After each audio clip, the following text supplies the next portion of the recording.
Being broke in the Philippines is a topic nobody really discusses, but it's something people really need to think hard about before making the commitment to move out to the Philippines.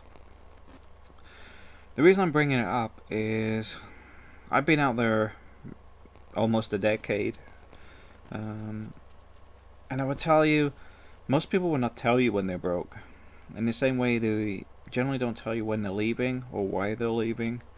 But finances are one of the biggest reasons.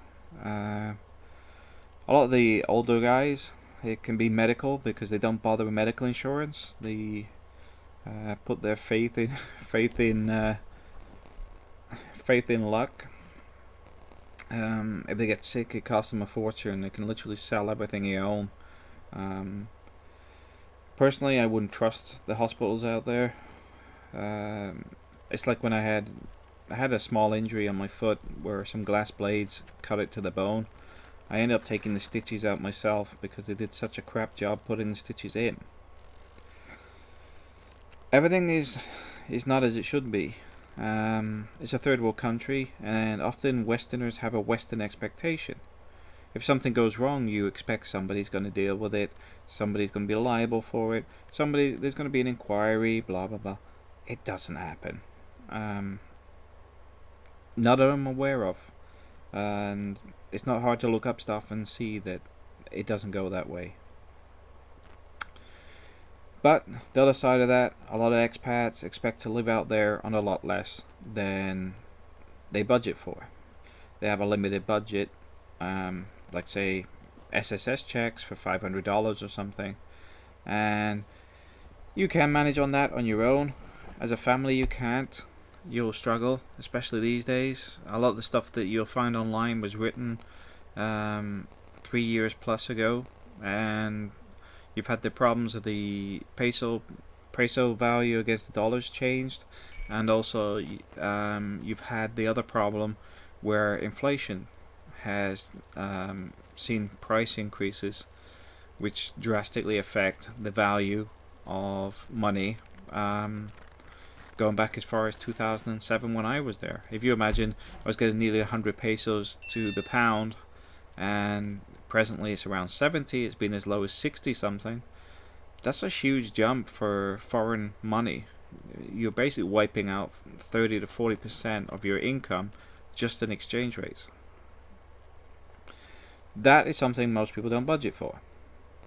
Because when they arrive, they think this is going to be like this for their 20 years or whatever they're planning on length of time they're going to spend there. And what happens is life isn't that easy. Rents go up, electric goes up, the food goes up, transportation hasn't really gone up, but if you're having your own car, it can get quite expensive, and generally it can become quite expensive quite quickly in the Philippines, depending on your standard of living.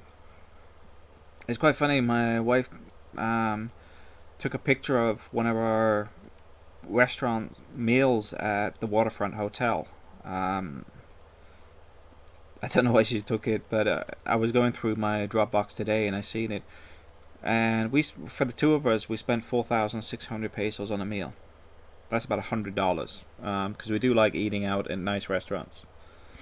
Um, it's one of the things I say to people, but they say, well, we can live like a king on like $500. They can't.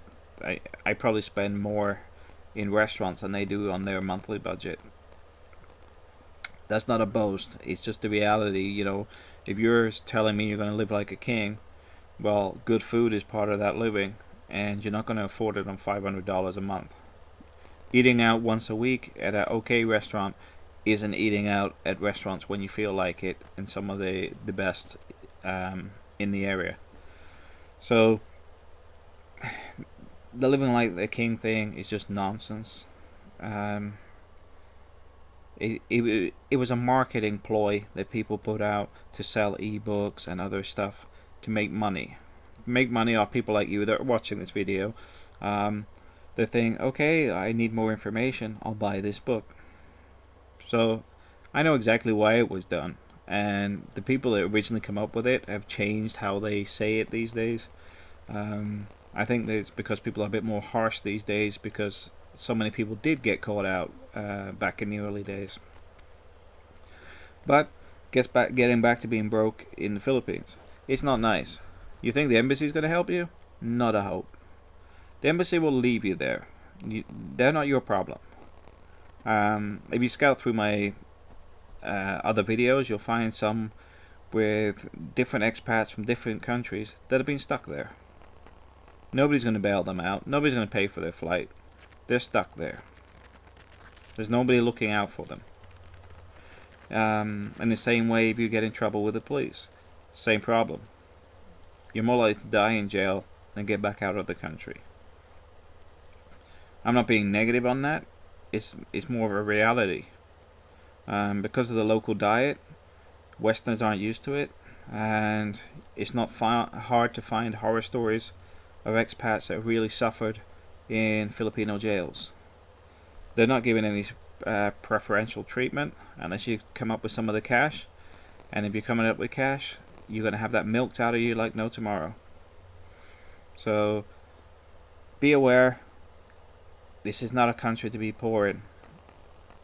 There's a reason the society is set up the way it is, and they can take you from the top to the bottom very quickly, and they do. But I'm not being negative here. What I'm saying is you need to pre-plan everything. The what if scenario. Can you have an emergency fund, an emergency ticket? Have you got people that will help you in an emergency? If you can trust them 100%, it might even be worth leaving them some money to get you out of trouble. But the key to all this is the fact is you do not want to be left there on your own with no way out. Because for me, it's one of those statistics that doesn't really get talked about, and what I mean with that is the suicide rates, the murders, the people that die in prison, the bad side of it.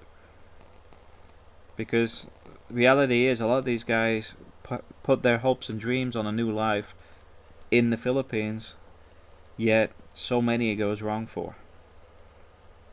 I would actually say a lot of people aren't equipped for it. I've always been able to make money out of nothing, so I've been able to survive there for a long time by generating money, and I'm still doing it now. But at the same time, I would say there's a lot of people out there that shouldn't have ever gone abroad. You know,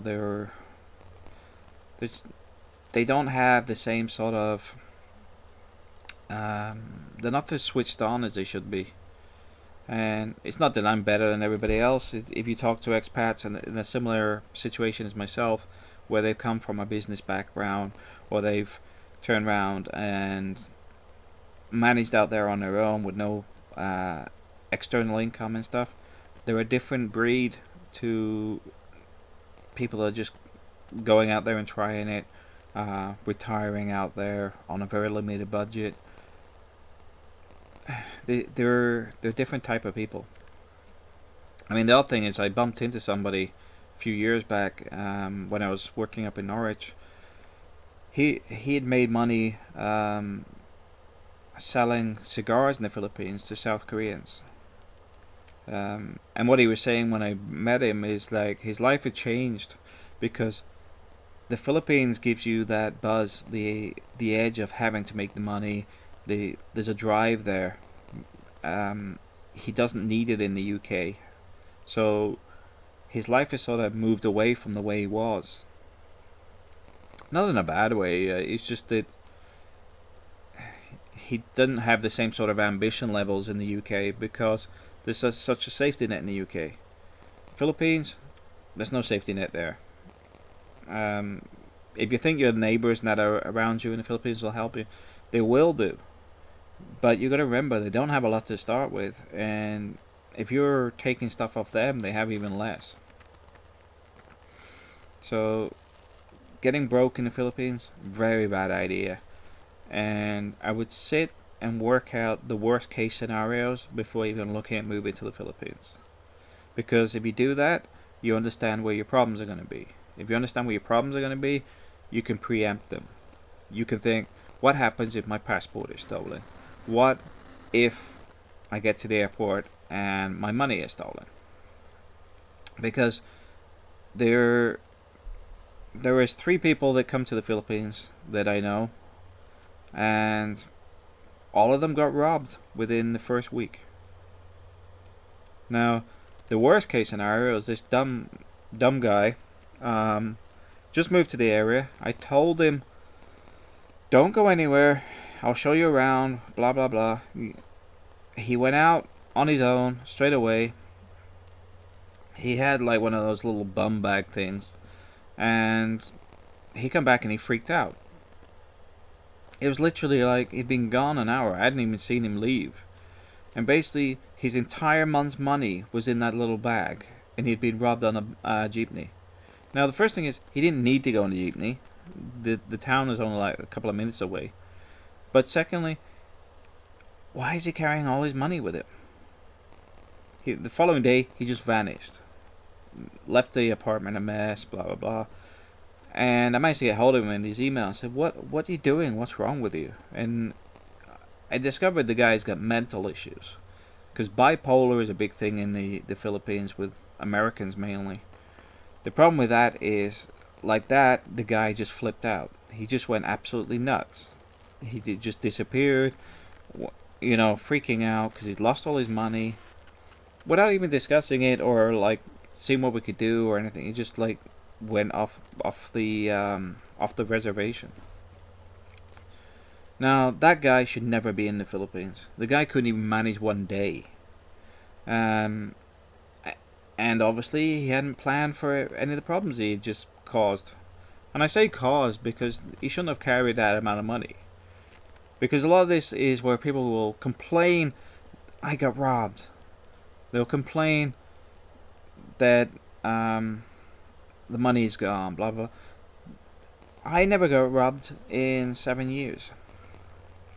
I don't carry large amounts of money. I don't carry large amounts of money on a public vehicle. I'm not saying when I carry money or how I carry it, but the fact is, I do not put myself in a situation where I know that stuff goes on. That is a typical example of how somebody could go broke very fast. Because okay, he's got his monthly pension, his SSS checks, but the fact is that was day one. He'd lost everything for the month.